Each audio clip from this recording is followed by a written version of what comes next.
Good afternoon, students. So in this video we have to discuss different type of lamps, because all type of lamps are not producing same illumination, or different type of applications needs different type of illumination levels. Hence we have to study different type of lights about their specifications, then it is helping to design lighting system for particular building.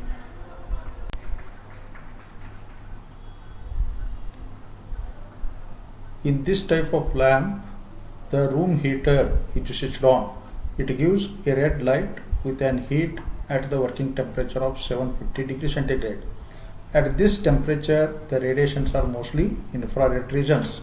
This working principle is utilized in filament of lamp. You can observe a neat diagram of incandescent lamp. There is a screwed type brass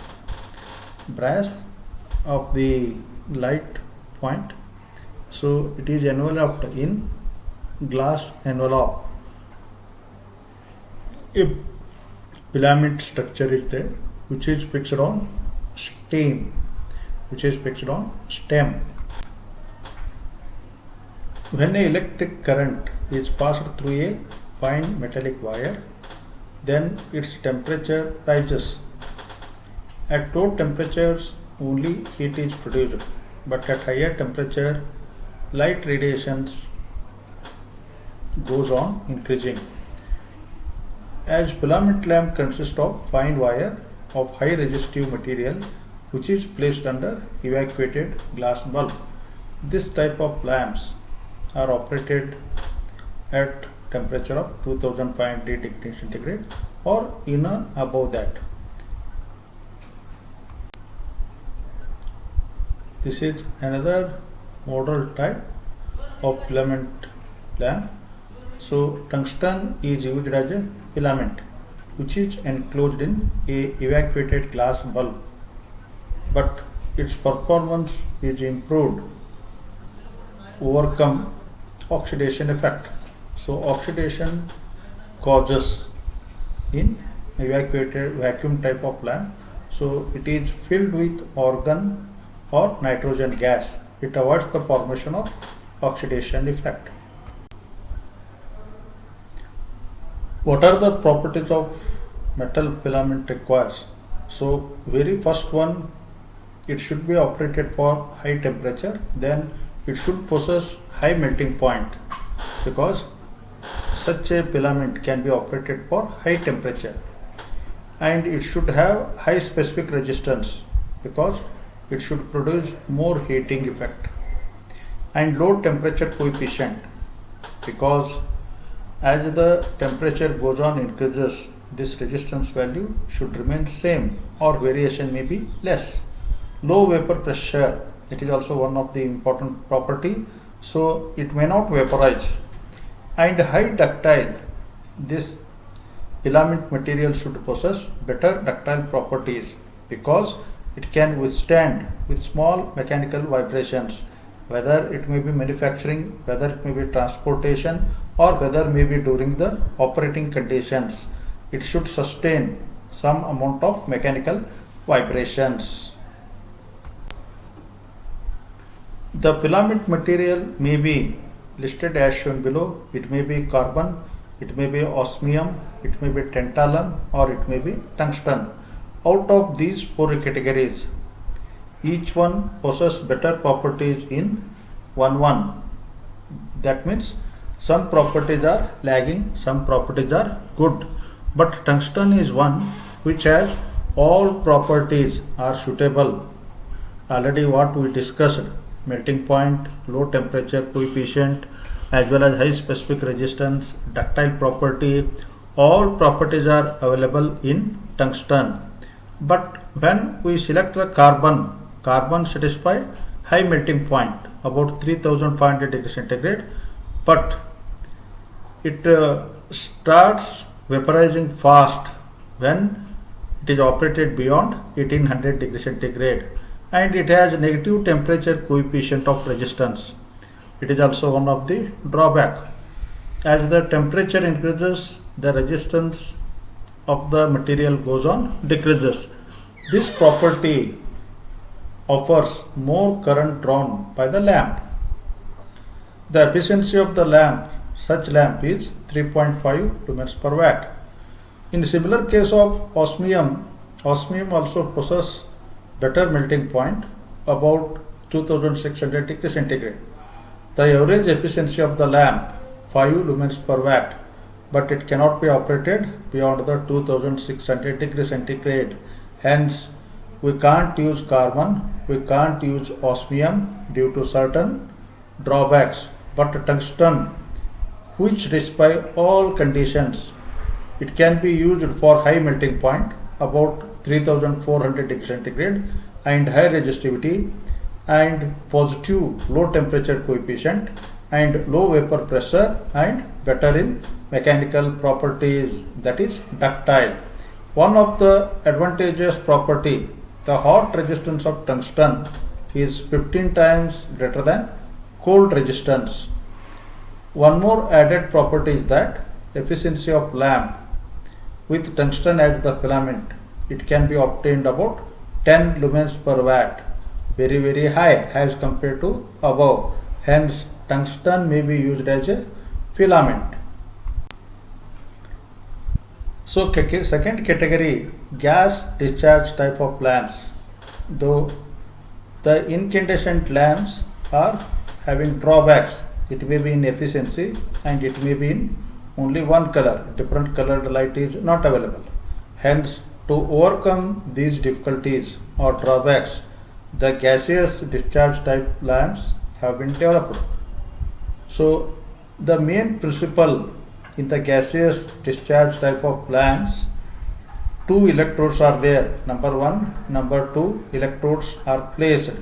Then this whole arrangement is fixed in glass envelope. When the application of suitable voltage across the two electrodes, which results discharge through the gas, this envelope is fixed by gas. Gas may be different type, either it may be argon, either it may be sodium or mercury vapors. Respective lamps have been developed. If you are using sodium, then it is called sodium lamp. If you are using mercury, mercury discharge lamp. These are very brightness. If you are using the fluorescence, then it is referred as fluorescent type of lamp. So all properties, that means wavelength of radiation, that is color, it depends on gas, type of gas, pressure and metal vapor of the lamp. You understand very thoroughly, because all next coming lamps are gas discharge lamps, either fluorescent lamp, either sodium lamp, either vapor lamp.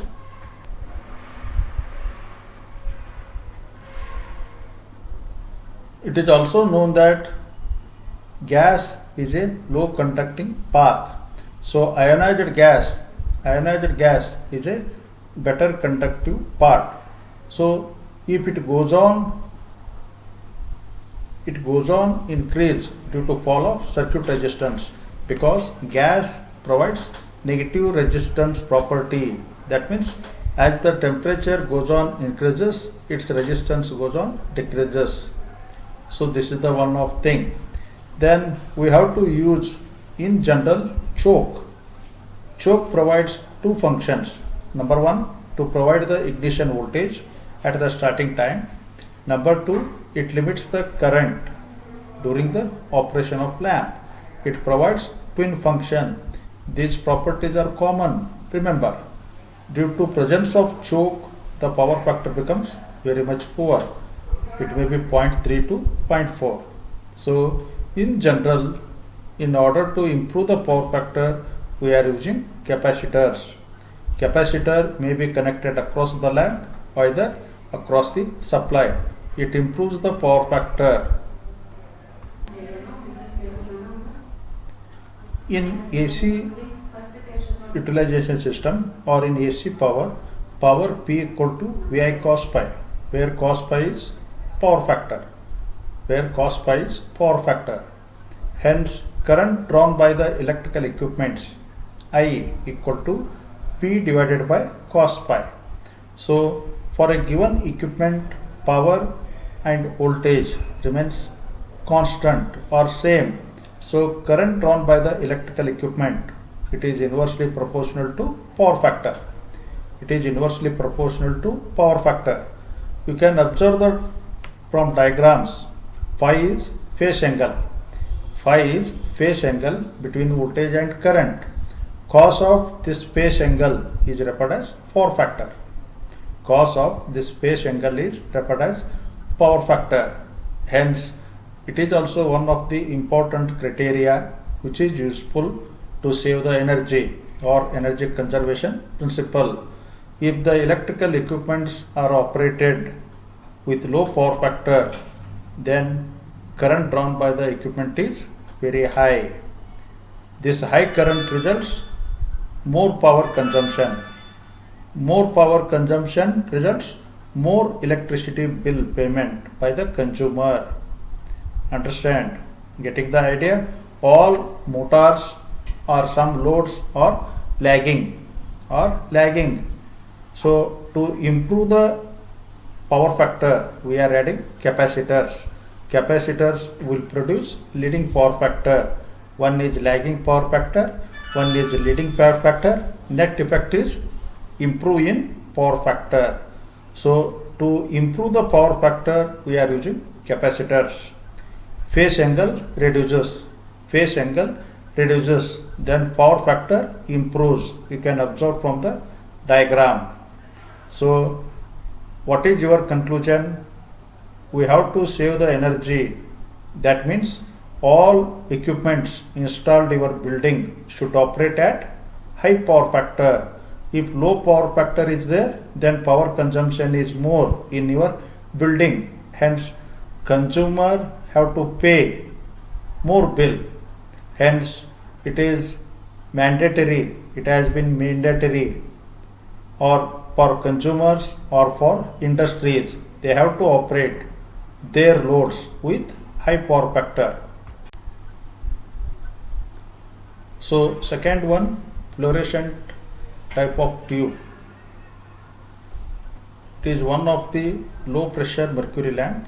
It consists of a glass tube of 25 mm diameter, 0.6 meter, 1.2 meter and 1.5 meter in length. The tube contains mainly an argon gas at low pressure about 2.5 mm mercury. At two ends, it consists two electrodes which are coated by electron emissive material. In these lamps, the discharge occurs through the vapor produces ultraviolet lights which causes the fluorescence in certain materials called phosphor. The lamp is coated by phosphor which absorbs the invisible ultraviolet rays and radiates visible rays. The efficiency of such lamp is 14 lumens per watt, whereas incandescent lamp is 10 lumens per watt. So due to high properties or high advantages, we can use the fluorescent tube for in all industrial applications, because such type of lamps illumination, it is pleasant, it should not produce any shadow and does not create any painful effect to the eye. Hence all applications at present days are using by fluorescent type of tubes. The high intensity of light can be obtained with minimum glare. It is having some advantages. Then following table shows different type of lengths of tubes produces different type of wattage rating. For 38 centimeter 14 watt, up to 40 watt 152 centimeter 80 watts. You go through the table. Different type of colors have been produced. That is also one of the advantage.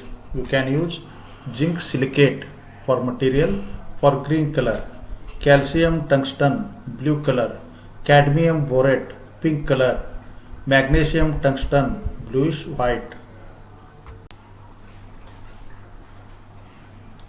You can see this is the diagram plot fluorescent tube where you can observe choke is connected in series with tube light or fluorescent tube.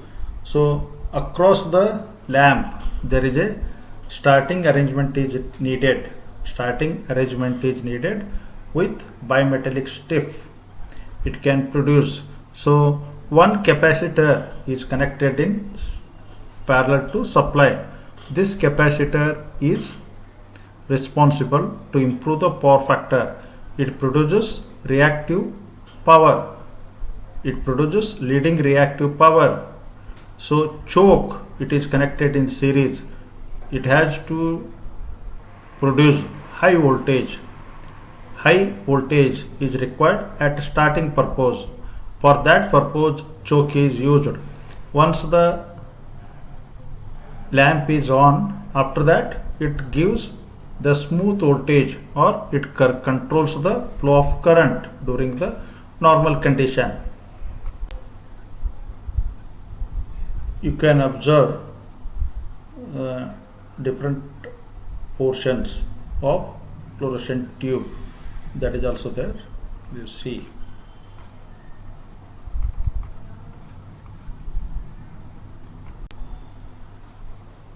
in its working principle, a choke is connected in series with the tube which acts as a blast which provides high voltage at starting point to blow the tube.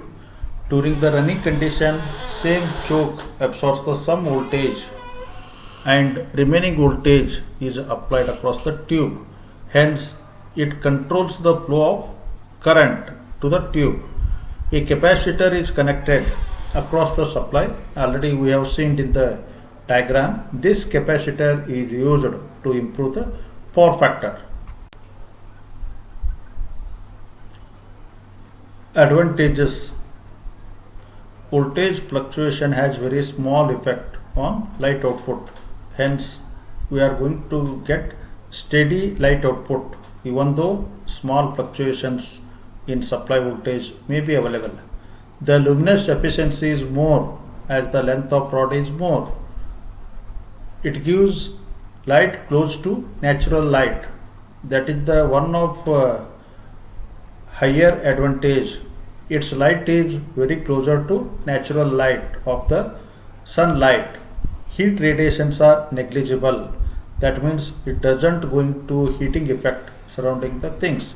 Hence, such type of lighting is very popular. So this type of lighting also has some disadvantages.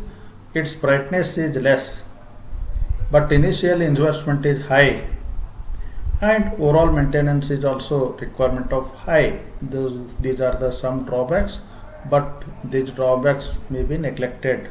Only brightness is one cause we have to make the disadvantage.